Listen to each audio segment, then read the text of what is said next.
Doing wonderful, doing wonderful. It's a Wednesday. It's our favorite day of the week. Lunch and That's learn. right. Yes, Janine, are you alive over there? I made it. It was an ordeal. And it was one of those things that you just don't, it just was like, what is happening here? But Listen, as nonprofit founders, there's obstacles every day, and that's what we're gonna make sure we get taken care of. that's right. That's right. That's right. Okay, before we dive in, because today is going to be so freaking awesome, do we have any wins, accomplishments, anything anybody wants to share, any events coming up?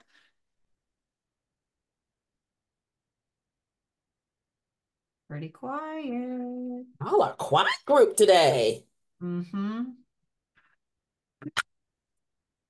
I see people still coming in though, I do too. too. Yep. Yep. Okay, we can give it another. Oh, look at here's Gantry. I see Gantry. I do. Oh, yeah. Michael, how you feeling today? Oh, I'm feeling much better. Still a little itty bitty cough here and there, but I feel like I'm 100% back, which is great. People have been dropping like dominoes over here with sicknesses, COVID, and all sorts of just other stuff. Oh, no Hi, doubt. Yep. Yep. country. Hello, everybody. Hey, Hi. How you doing? Good, good. I You see see, I made Eric. it, Gantry, by Say the hair of again. my chinny chin chin. I made it in. Thank you. Thank the Lord. Thank the Lord Jesus. You're safe. yep. That's We all were that meeting matters. the other day, right, Gantry, and the earthquake hit, right? Oh, that's Yes, right. yes, doing We our did. meeting. Gantry, haven't Yep. we had like 2 weeks of earthquakes? Yes, something like that within a couple 3 weeks. Yes, Yeah, yes, yes. that's what I And that's what I and that's thought. that's kind of odd. That's Yeah, scary. yeah. Yeah, it doesn't No, usually happen like that often. Maybe once no. a year, twice a year, Yeah. maybe. And you might have one, and then later the next day, later that day, you might have a little smaller one, but to come back another bigger one a week later, 2 weeks later is yeah, that's kind of odd.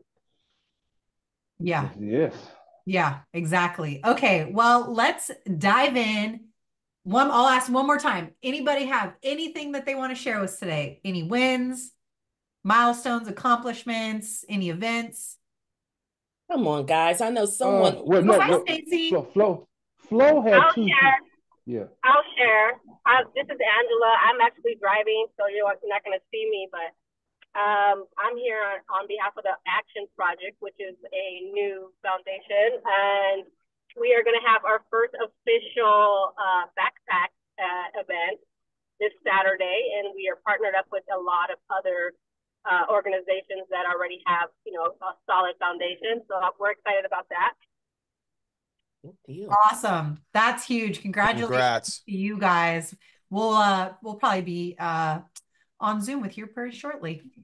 Oh, That's but Oh, another Gantry, one. go ahead. Flo had some very good news today. I'm not sure. I'll let her speak on it, but the one of the higher ups in her company uh, called her twice about two issues, and he's definitely in her favor. So oh, I'll let her get the particulars and all that. But that was Awesome. a huge Okay, win. we So yeah, love that. That's very yeah, cool. She definitely does whatever. If it sounds like she definitely deserves those yes, phone calls. I yes, know she works hard for that yes. org. Hold on, that's her now. That's awesome.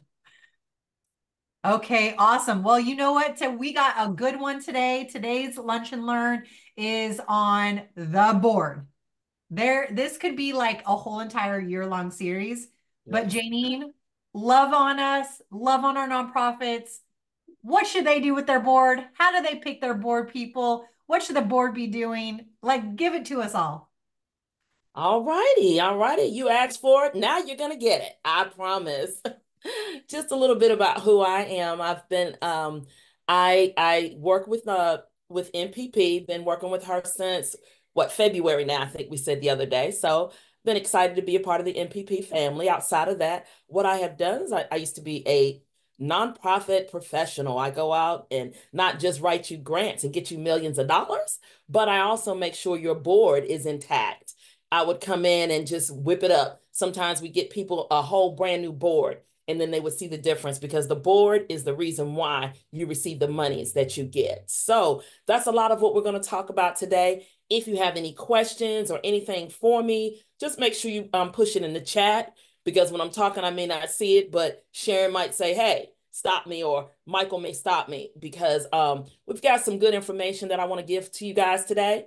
And just keep on, like I said, keep asking questions, stop me at any time, and I'm good. And what I'm going to do at this time, I'm going to share the screen and start talking about it. And the biggest thing is, everybody asked, who should be a board member? That's where I'm going to start, okay? On who should be a board member. I'm going to share my screen here, and we're going to have a good time. I promise, and we're going to keep it really light, but get you a lot of good information as well. And while we're switching over and sharing the screen, let's show her some love. Give her a heart in the chat. Let us know that you are with us. So a little heart, a smiley face in the chat. I'm sure Janine will appreciate it. Of course I will. Look at her hearts pouring in.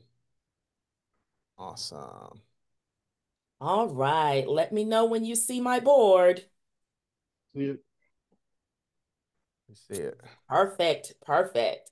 So the first thing we always ask is, who should be a board member?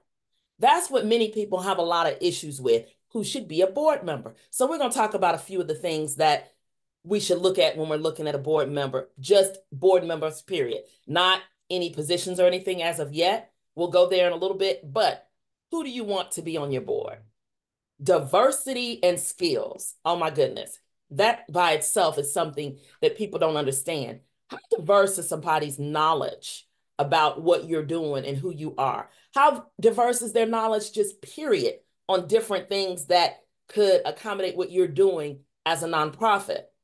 And what kind of skills do they bring? Are they an accountant?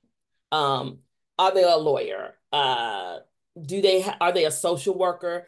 Or even just other things? Are they a community advocate? Are they out in the neighborhoods? Do they know the people? There's a lot of that. So when we're talking about diversity and skills, who are they? How diverse is this board? And when I say diversity, it doesn't always mean is everybody all Black or is everybody all white or whatever. It also means, diversity means the sets of skills there, as well as how the makeup of your board. So if you have people on your board that are, let's just say, if we have people on the board that you don't want the whole board to be filled with the same kind of people. So we want to, of course, we want to mix it up as far as, of course, race. That is part of the diversity, but it's not just the race. It's the skill set, and it's also the things that they're able to bring to the table, which we're going to talk about a little bit more as we go down. So just remember, we don't want all the same people cookie cutter within your board. The next thing we're going to talk about is the passion for your mission. How many of you guys out there have a great mission statement? Everybody should have just said yes, just because. Just because, that's what we want. We want everybody to say they have a great mission statement. So that's a good thing, even though we work with mission statements to get your word out. But let's just say, for giggles right now, everybody's mission statement is perfect. It's where it needs to be. So the mission statement is really the commercial on who you are.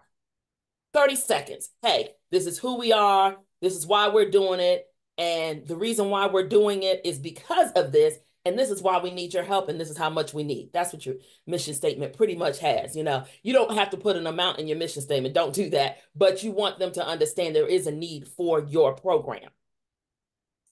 Now, leadership experience. It does not mean you had to have led a nonprofit in the past. It just means, what are your leadership skills? Are you able to lead? Are you able to, if something happens to the president or they can't show up, are you able to stand in her place or his or her place and do what you need to do as a result? Because many times our boards, the reason why we don't get what we need is because our board members do not share the same passion, nor do they know the mission enough. Everybody on your board should know the same mission. They should have the same passion for what you're doing. And sometimes, you may know different things, but you may have different sets of expertise. But everybody should know at the gate who you are and what you are. You should be able to say that mission statement by memory, honestly. That should be, when they greet you, you should be able to say, hey, we are such and so and blah, blah, blah, whatever it is you are. And everybody says the same thing. It shows that everybody is on the same page. Because if I had to look at you and I come to meet your board of directors and you've got a board of 5 people and only 1 or 2 knows the mission statement, I'm probably not going to fund you because it does not look as though everybody's on one accord or everybody isn't in this together. I'll tell you a story. I had a client, $750,000 grant was awarded to them, and they took it back because when they called one of the board members, the board member didn't even know that the grant had been written. They didn't know the information. They just knew that they were a board member. So it looked to the funder that they just put people on the board, just had them there. There was nothing, this person was just running it by themselves. So we have to be careful how we present ourselves out there. So that was $750,000 that she and I both cried about. But nothing you can do because you have to have that board together. Now, a biggie, you always want somebody that has community connections. That's a big plus.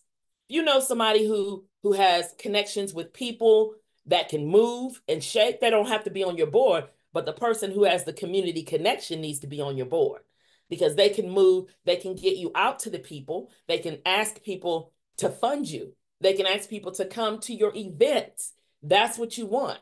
So you want a community liaison, always. Next thing, your time commitment and availability. People that don't come to meetings, you don't need them on your board, period. There has to be a certain number amount of meetings that they need to attend. For boards, you have to have 4 meetings a year. Boards first starting out, I would tell you that's not enough. But lawfully, you have to have a board meeting once every quarter. So that means you have to have 4 and they have to be recorded. And we'll talk about that in a little bit. But those are things that you definitely need to have in line. And then the next part goes kind of together for me. The time commitment and availability, you coming up, showing up, and then your fundraising and personal contributions. Those 2 are what I call my being involved and being invested. Being involved, coming to the meetings and being committed to the time, and invested is either using your own money or raising the amount of money that needs to be raised. It doesn't always have to come from your pocket, but we do want people on the board who will invest into that nonprofit, because anybody that invests into their nonprofit, trust me, they're going to want to see it through. No one wants to just throw money away. So if you invest or you get people to invest, you definitely want to make sure that your nonprofit is going to run correctly. So that's a great, great thing as well. And then the last thing on the list that you look at, and certainly these are not the only ones, but these are important: influence and credibility. That's like half of it. You want someone, you don't have to have the senator or the governor on your board to have credibility, but you want someone in your community who can influence others, who has a good reputation. You wouldn't want the guy down the street that sits on, down there shooting dice or whatever to be on your board. You want the guy who's an upstanding guy. You don't have to be perfect, but somebody who requires respect. Someone that when he goes out there, people know that he's about business. That, hey, when you see him coming, you're like, hey, that guy's from this foundation. And you know what? I have been to their events. Their events are great. Or if you're starting up, they're like, anything that I've seen him be a part of, it has been a great thing. So I'd like to see more. Those are the kind of people you have on there. Before I move the slide, I want you all to kind of tell me who has a board like that. I just want to know who has a great board. Let's talk a few minutes about it. Or who has something about their board they're not sure about, or do you think you have the right people on the board? Anybody? I have a question. So can you have somebody on a board who's already on another board? You can do that. Yeah, that's not an issue. The only thing that I would say is make sure it's not a conflict of interest. Uh-huh. Sure. You know, Okay. meaning, you wouldn't want a person to be on your board. I don't know what kind of business you're in, but I'll say if I have someone that is that feeds the hungry, I'm just making up something, someone that feeds the hungry, you wouldn't want somebody over here that says they feed the hungry too, and both of you guys are on a board together, because it could take away from the fact that when you're trying to get funding and grant. So you just want to make sure there's no conflict of interest there. Yeah, And so that that was, would be I was based on thinking, if they are similar in some sense, so like we do resources for communities, but they also do resources, but a different type of resource, but in different areas, in different spots. Would that be like a little bit too close for comfort? Well, it just depends, because my thing is that if you're serving the same people, if you're not doing a collaboration, see, that's where collaborations come in. Right. It's nothing wrong with collaborating with someone that does the same with you, but it is very hard to have somebody on a board. It's kind of like you can't serve two masters if you got somebody on the board that does the same thing as someone else. Right. Okay. Thank you. You're welcome. Yes, Miss Stacy. You're on mute. You're on mute. Sorry. Can you have somebody on your board and then be on their board? You can, but it really still depends on what the two boards are doing. You see what I'm saying? It's always going to be based on what it is you're doing and what it is they're doing. Now, I will tell you this, when you have two boards like that and you're serving on one and they're serving on the other, when you start going for grants and things, just be very careful, because you don't want people to think that they're still the same, that they're being controlled by the same people. Okay. So, I mean, one person, I'm not going to think is going to be a big deal, just depending on what, in what capacity they serve.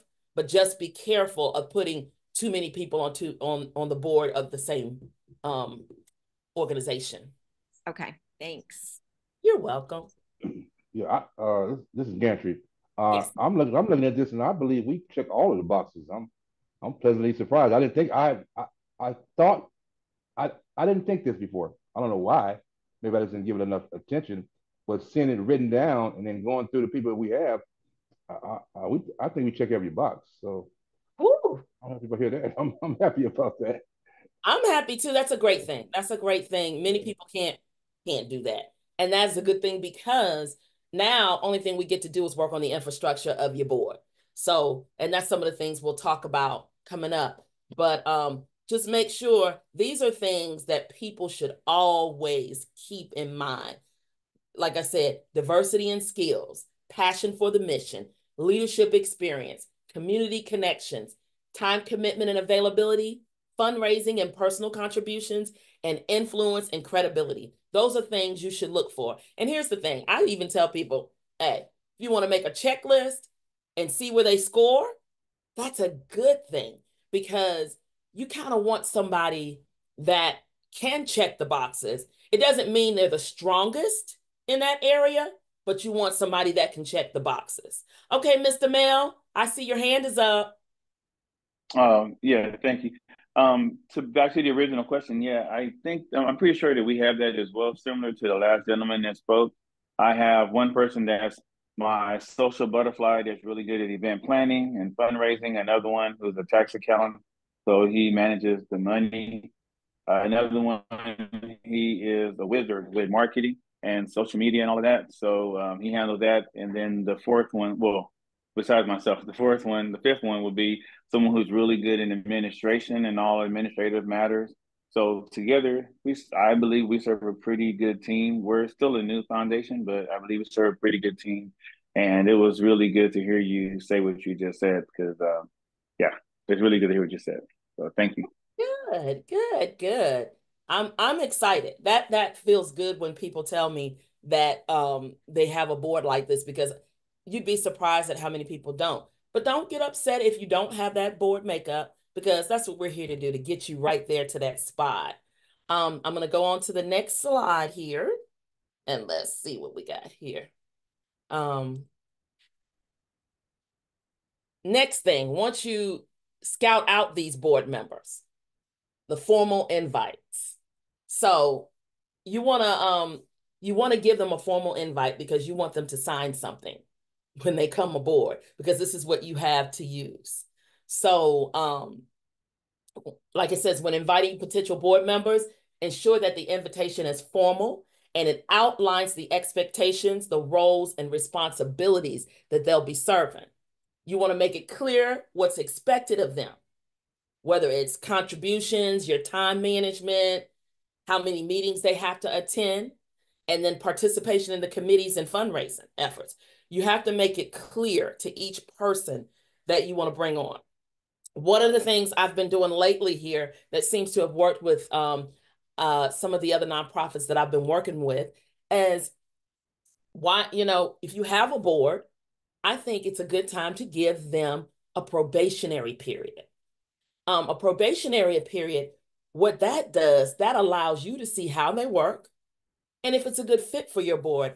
And then that way they don't become a full-fledged board member until after the amount of time. I always say 3 months. And the reason why I say 3 months is because that's 90 days. That's a whole quarter. You can see how a person works. So that's one of the things that I would say. So when you're doing the formal invites, you may want to put something like that in it. Hey, you'll become a full-fledged member after this. And it may be something that your board the board that you already have could vote for them to be a full-fledged member, but you want to see what a person can do and what they have to offer. Because a lot of times we put people on our boards, they're not even good. They're not a good fit for you. And you're stuck with them because you can't, and I hate to say it that way, but you can't get rid of them that easy once you put them on the board. Because if they're not doing anything that's incorrect or out of the lines of the board, then you can't just remove them for no reason. Because they may be coming to the meetings. They may have a contribution, but it may be that it might not be good for the organization because maybe they don't get along with anybody on the board. So there are a lot of things we need to take into consideration when we're doing that. Anybody have any questions on anything like that? If you have a board, if you have board members, or if you want to know how to remove maybe a board member or getting them set up. Anybody got a question? I need y'all to ask some questions. Go ahead, Miss Stacy, no problem. So this is like a formal email that or actually you said they need to sign it. So it needs to be a formal kind of letter outlining everything and they sign it. And that way, they know exactly what they're supposed to be doing. And you're asking them in that same email if they want to be a board member, or I don't know. Well, pretty much when they accept, hey, I would like to be a board member in this formal invite, then that's when you send the expectations out and let them know, hey, this is what we expect of you now, if you've shown interest. And then this is, if you decide to do a probation period, say, you're on the board as a probationary member for 90 days. During that 90 days, they don't have a vote because they're not a real board member. But if you decide to bring them on as a board member, then after that, then their votes become valid. So that's one of the reasons why I say it's good, because you don't want somebody just jumping in there voting on stuff and you're like, so, and I want to put this disclaimer there. You do not have to have a 90-day period. I just suggest it to people because it makes it easier for you when you are working with your board, especially when you are bringing people in. So now initial board is something a little bit different. Your initial board is who you had on the board when you first started. So you had to have at least 3 people. That would have been your founder and president, your secretary, and your treasurer. If you have those 3 people on the board, those are your initial board members, and they always will be initial. However, what has to happen with them, once you have them together, because I would suggest to everybody, never add more than that when you first start, because it's way too much. Once you get settled in and you start doing things and you're able to put a handle on it, I always say try to keep an odd number of board members. So you can kind of like add them 2 at a time. If you have 3, add 2, but you want to do it the same way. You know, yeah, go ahead. What's the initial period? When do they stop being initial board members? They're always going to be an initial board member because they came on when the board started. They were the first of it, but they don't get to stay in those positions. They stay in the position only, and that's where your bylaws come in. In your bylaws, you will state how long the initial board members will be that position, whatever it is. Because in order for you to lawfully be a nonprofit, you do have to have elections. Most of the times when you have a brand new nonprofit, I usually tell them 3 to 5 years, that first, because you're building. Now, some of them have to move a little faster because they move real fast. So, but I usually say anywhere from 3 to 5 years, no more than 5 years. After that, you need to start with elections. And it's kind of how you see it happening. So you only have initial board members. I mean, I know the initial board members are always board members, but I'm a nonprofit. We've been up for 2 years and we're starting to get more board members. So is that okay? Or should I have really only had like my 3 board members for the first 3 to 5 years? Well, if you already have board members, if you are happy with them, I wouldn't do anything with them. Okay. I would say, work with the board you have right now and make sure everything is strong. Make sure things are happening the way they need to happen. Okay. Great. Thanks. You're welcome. And someone has a question in the chats. They said, what are your thoughts on having a minimum give 500 or 1,000 for board members? Hip, hip, hooray. That's what we do. We want to make sure that we have people giving out. That I used to make my minimum about $500, especially for a new nonprofit. So when we have a new nonprofit, what has to happen is, everybody that comes on the board, they need to contribute $500. But how I say it is that if you don't have $500 to contribute from your pocket, then you must raise $500.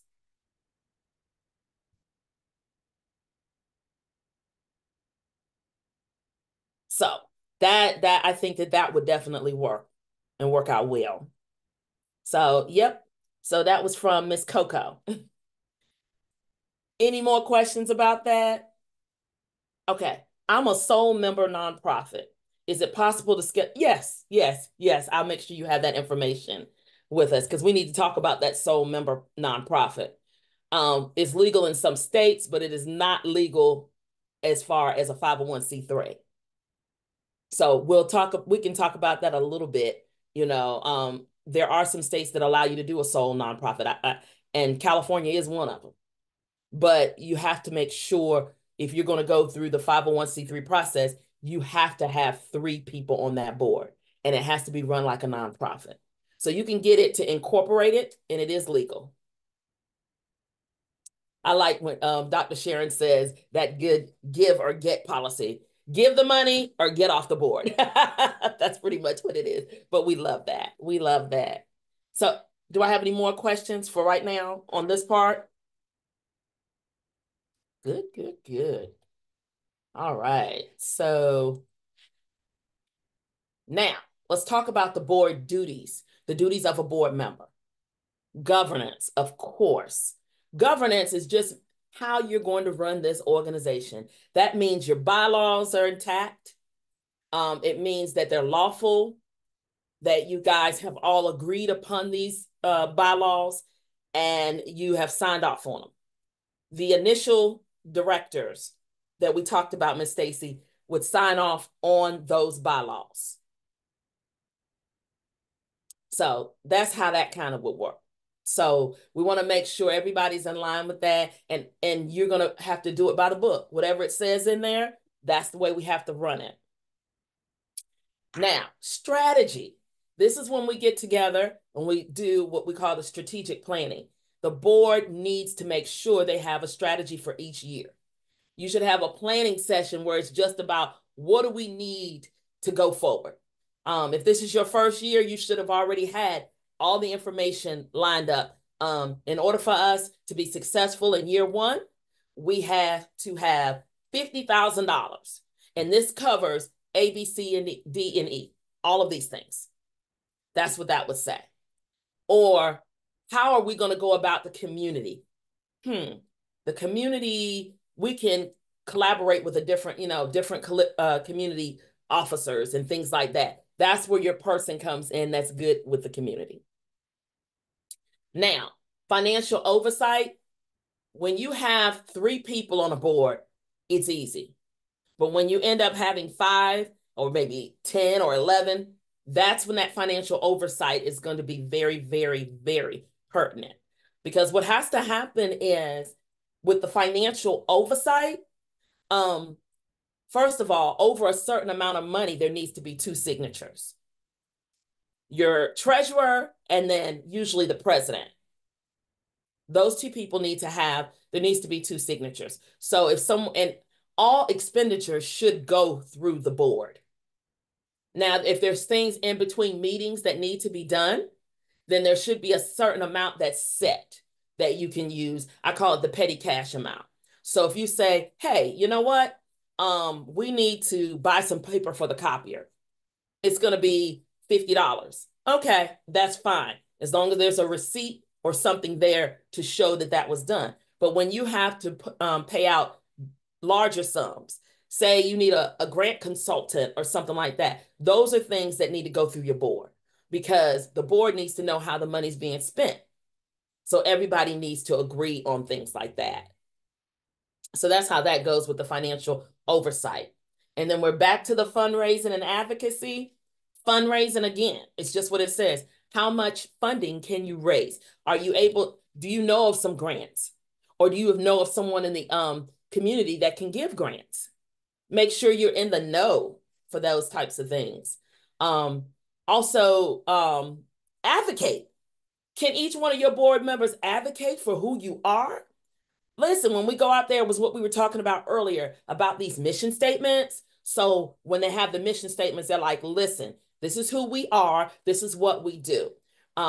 We would love for you to partner with us, or we would love for you to, sponsor this particular event that we're doing. Because don't get it wrong, sponsorship's a good way. Not just getting donors, but sponsorship is a great way to get your name out there.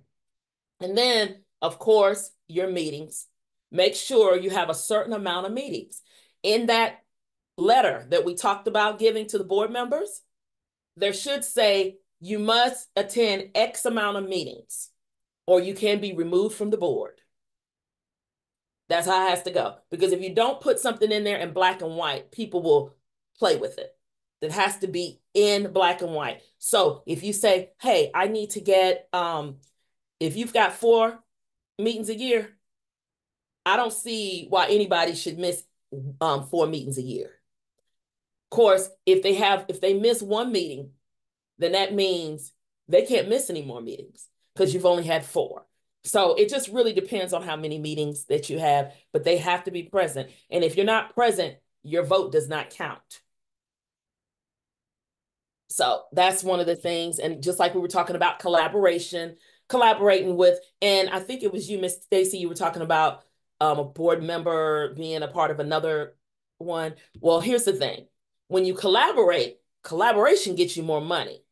So you don't have to be on somebody's board. You can collaborate with another person that does some of the things that you do. You guys collaborate, and then you all can bring in money together, and it can be dispersed between the 2. Because a lot of grants you will see encourage collaborations, and collaborations always bring in more money than just a single, especially when we're talking about smaller, upstarting nonprofits. And then training. Every person on that board needs to be able to go through some type of training. Whoever comes in, because board training is a big thing. You need to make sure that your board is trained, not only on knowing your mission statement, but knowing how to posture themselves as a board member.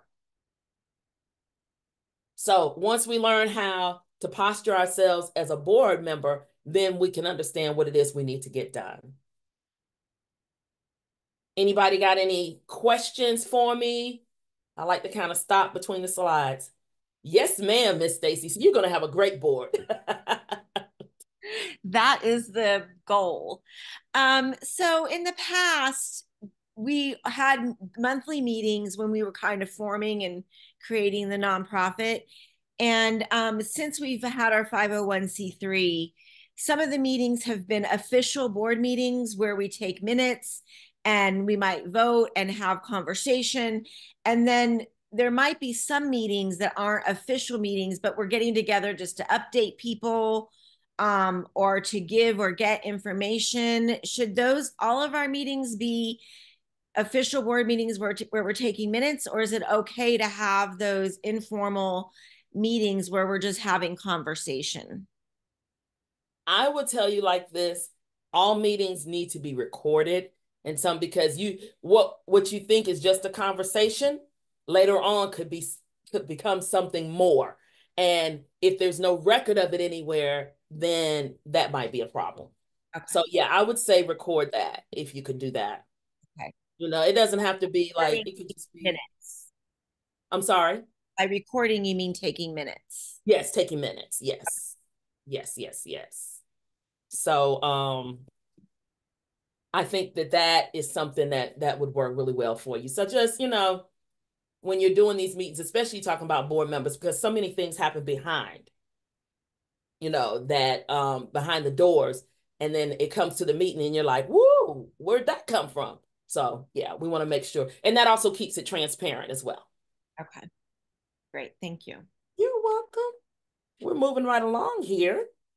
So now let's talk about the 3 board members, your initial board members, before you start getting all the others.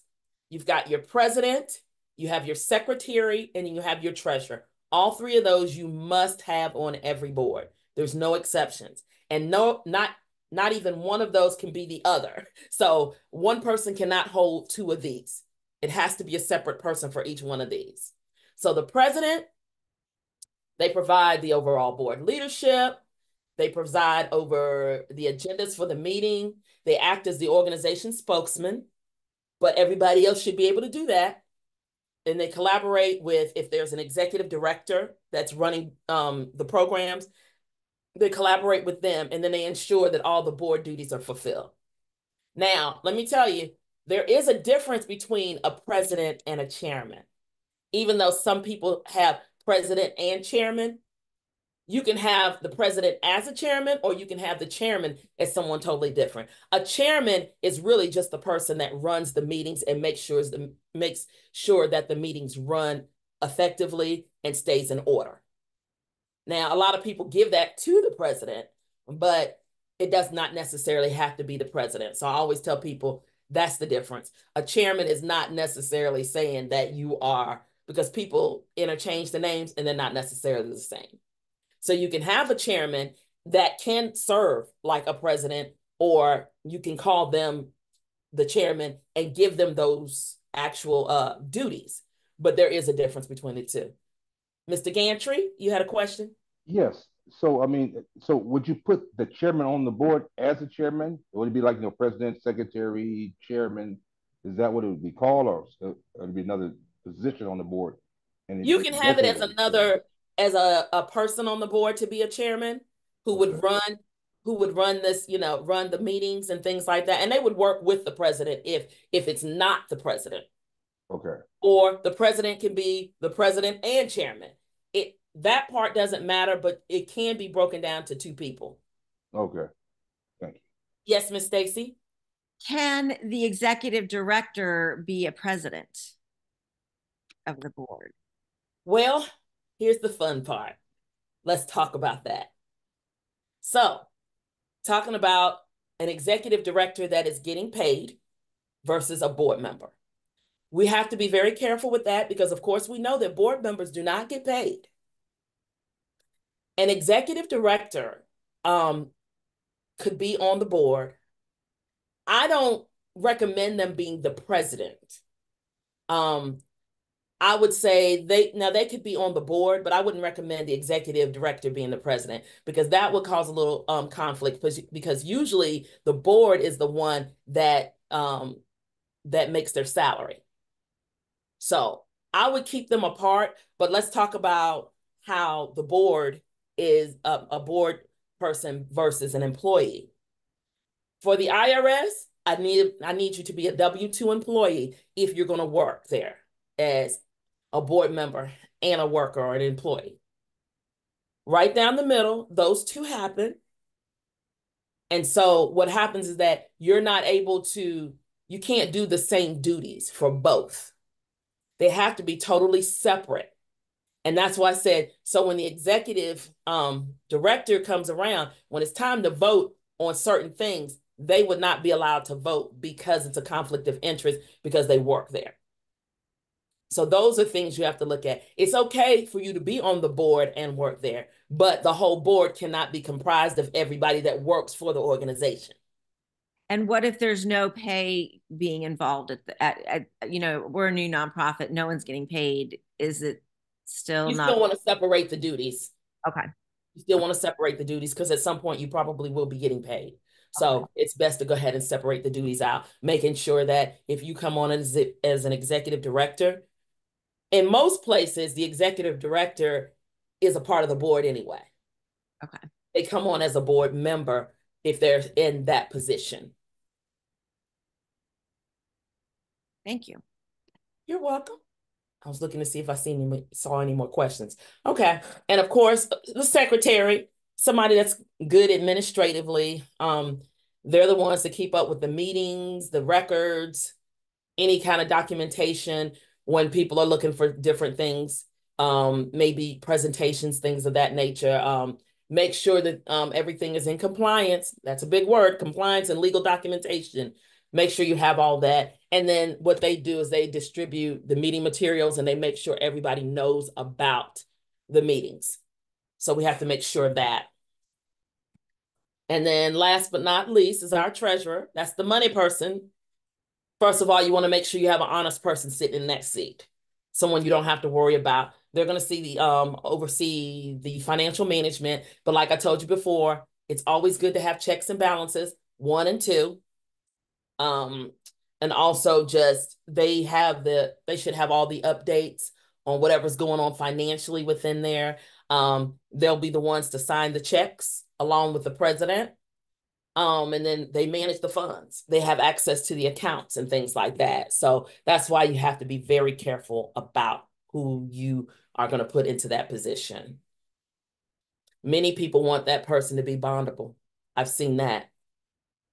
It just depends. It's up to your organization.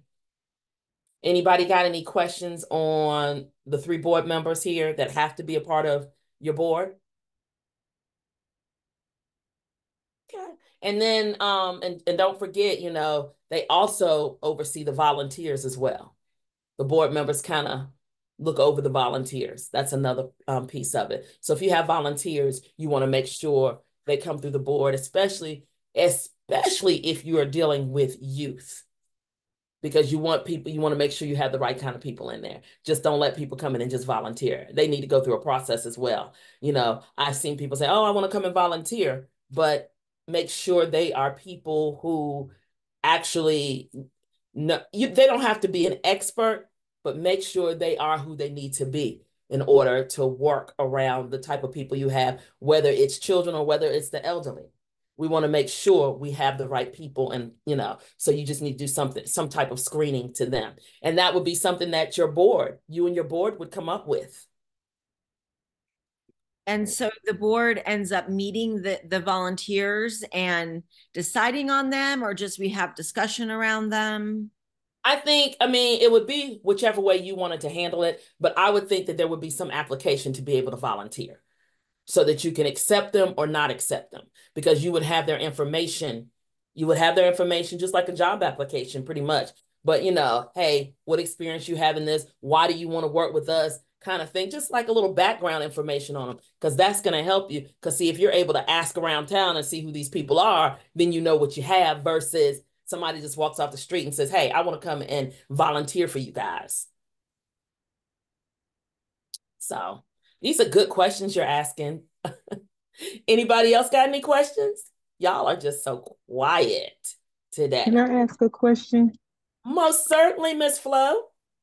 Okay, I wanted to ask about like as far as like the volunteers and stuff, like if you're running transitional homes, something I was gonna put in place, but I don't know if it's really necessary, is actually for these transitional homes to have background checks for those people that are coming in to volunteer and stuff. Is it probably necessary for anybody that be working in that transitional home? I can't tell you legally if that's correct, but what I will say, I would if it was mine, because you're working with people and you don't, these people are already, in a bad space. So I think for myself, that would be something that I would, and a lot of this stuff is just, it depends on what they're going to be doing and how deep they're going to be delving.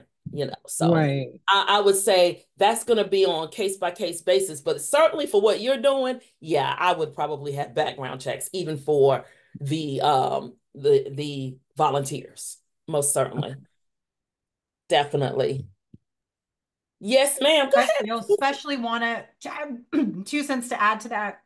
Drop a gem real quick. Sorry, Stacy. Yeah. But Flo and Gantry and anyone, and especially I know for a fact in the state of California, when you're working with vulnerable populations, you'll definitely want to do a background check.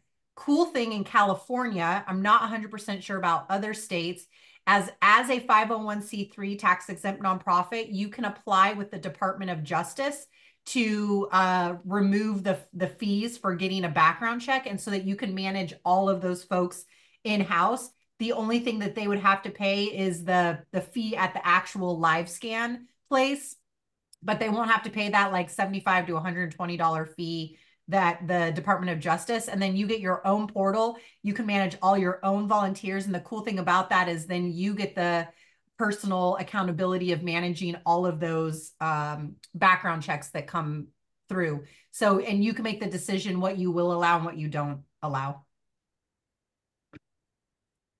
That's a good gem. Thank you, Sharon. Okay. I was about to go purchase some software. I was looking and I said, well, I don't know. I better wait and ask someone. And thank you for that. Good deal. Oh man, I see a question from Miss Coco. It says, how do you diversify your board? And where's the pool of potentials coming from? Ooh, good question. So you're talking about the pool of potential folks that you want to bring into your nonprofit. Usually, in most cases, I find that you can get great potential board members when you have activities and events. A lot of times people that are coming around to see, they're coming to maybe participate in one way or another, but a lot of times they're coming to see what you're doing.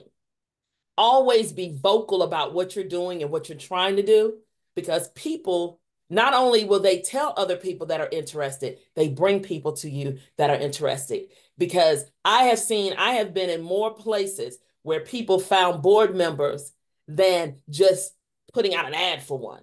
When you look for, a lot of times you can, I don't know what you do. You said is a medical nonprofit and a majority of your board members are physicians that don't have time to commit. You have 13 people on the board and 3 active board members. Woo! Yep, sounds like you need to drop 10 of them. That's what it sounds like. Now, is it imperative that they all need to be physicians? Because that's something you need to look at. If they don't all need to be physicians, then the possibility of you adding other community people. I understand maybe some professional things have to be done. Good. No, you need to diversify. You are so right. So use some people from the community that have some interest in what you're doing. I don't know exactly what it is that you do, but it's not always, as I was saying earlier, I don't know if you were on the call at that time, you don't always have to have the governor or somebody like that on your board to make it effective. What you really want is for people to be on there that are interested in what you're doing and can move it. And that necessarily doesn't mean it has to be a doctor who doesn't have any time. Can we have people under the age of 18 on our board if we are working with a teen population? You can. You can. The only thing about having people under the age of 18, you just have to watch the activities that are going on with them. I would always team them up with someone else on the board. But Ms. Coco, back to what you were saying, that's something, I don't know exactly what it is you do yet, and I'll look it up, but that's one of the things, diversify that board. If you need some teens, if you need some elderly, if you need other people on there that can get to those communities, because see, what happens is that a community that you may not be able to touch, somebody on your board might have access to. So that's what we want to do. We want to make sure we have access to the communities we want to serve. And sometimes we just don't have that access, but we have people to do it. So any more questions about that? I know time is rolling here. So just wanted to give you just a little freebie on the mission statements, just to get your minds created. And we'll do another session on mission statements again for the board. No more than 3 sentences. Don't use word mission or goals in your statement. Do not say my mission is or our goal is. Don't do that. Leave that out. Be descriptive about your audience and then describe where you are, what area you're going to be serving. These are just a few little tidbits. And when you keep it like that, your board is able to usually able to talk about it to other people in that manner. And one last thing that we're going to talk about is the bylaws. And we can actually come back and do another whole session on bylaws because it's a lot and there's a lot of things in there. And it kind of goes hand in hand. It kind of goes hand in hand with the board members. So you just want to make sure it's lawful in your state, and it also has to follow federal rules, because what's lawful in your state may not be the same as the federal rules. So we just want to make sure of that. And then you just need to make sure on your first official meeting that you vote for those bylaws to be what they are so that they carry on. Every year you can look at the bylaws and add or take away at your annual meeting, but you have to make sure that you have good standing bylaws. So with that, everybody can ask any questions at this time. I'm sorry, I was looking at the chat. I'm sorry. Everybody can ask any questions at this time, or I'm free because we got about 6 minutes. So anything you want to ask or say, we can talk about right now. You know, if there's something I didn't cover. Yes, Miss Stacy, please. Okay. So going back to the volunteers, we might want volunteers that have lived experience of the people that we're working with, and they may have records. Is that terrible? Is that not allowed? What should we do about that? Well, it's based on what your board says. If your board says, hey, we can have this kind of person working over here. I know some, because I work in my community as well. I know some people who had been homeless, who had some, interesting, colorful past, but they're now working with the Salvation Army. But that's because when you, it depended on the board and what type of work you're going to be doing. Certainly if someone has anything about children or something on it, you're not going to allow them to work with the children. But if they have something else that they can be doing, it could be just loading up the boxes to go feed.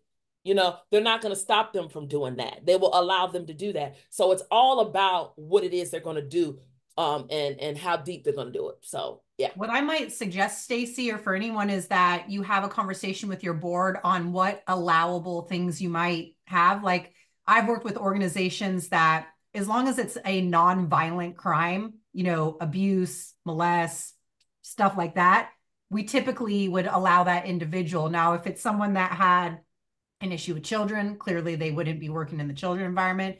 But there's tons of nonprofits that their only mission is maybe post-incarceration.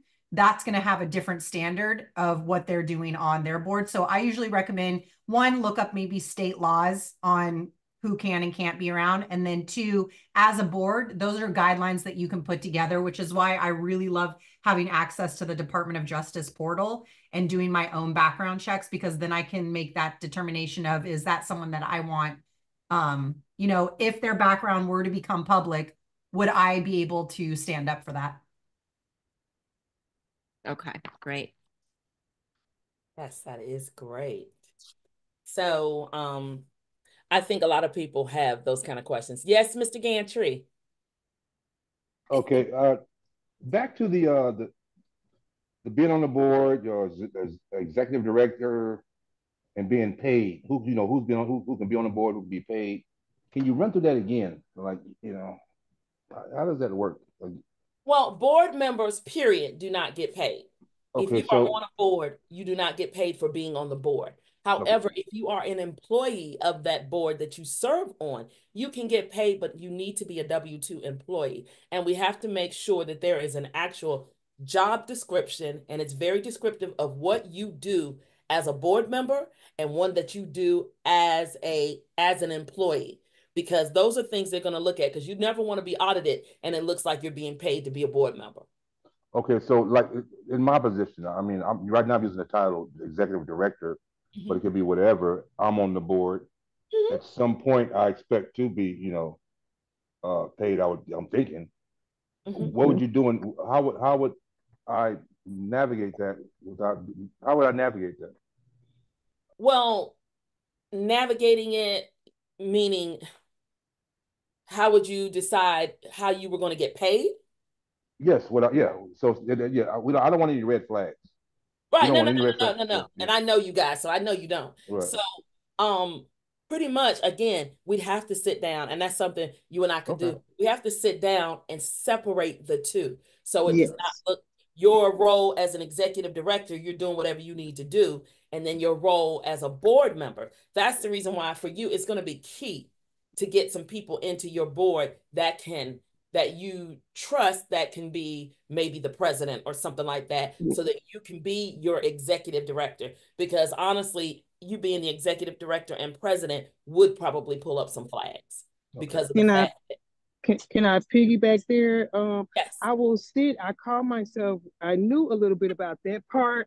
So when I established the bylaws and stuff, I kind of established it to separate the executive director and the presidential role of Gantry, so that it would not look like he was getting paid to be a board member, but what the duties of the executive director was his paid, whether it be paid in a W-2 or on a 1099. Right. And it's best to just do it on a W-2. I tell people that all the time, because you don't have as much flack. You know how the IRS Absolutely. works. Absolutely. So it's just easier because you can show it, the records show better when it's right. When it's with that. Okay, well, I'm being told it's time. I just enjoyed you guys so much today. I hope you all were able to learn something. Any of you guys want to get in touch with me, it's Janine at thenonprofitplug.com. Or you can reach out to Sharon. She'll certainly shoot you my way, trust me. But it's been a pleasure. If you have any other questions or anything, you can set up some time with me, and I can sit down and we can talk a little bit about what you have going on. But it has been a pleasure, and I'll be back again soon to do some more work with you guys. We'll probably do one maybe just on the bylaws and things of that nature. So I'm excited. Sharon, I'm going to turn it over to you before we go. All right. Thank you so much, everyone, for joining us every week, Wednesday, 1 p.m. Pacific, 4 p.m. Eastern, right here. Different topic every single week. We'll be back next week, Wednesday, 1 p.m. Pacific, 4 p.m. Eastern. Don't forget to join the Nonprofit Plug University. The link is in the chat. Stay up to date with our emails, our Instagram page at The Nonprofit Plug. You will get all the resources there, grants, other partnerships, lunch and learns, the university. Join us there. Thank you everyone for joining. We'll see you all next week. Thank you.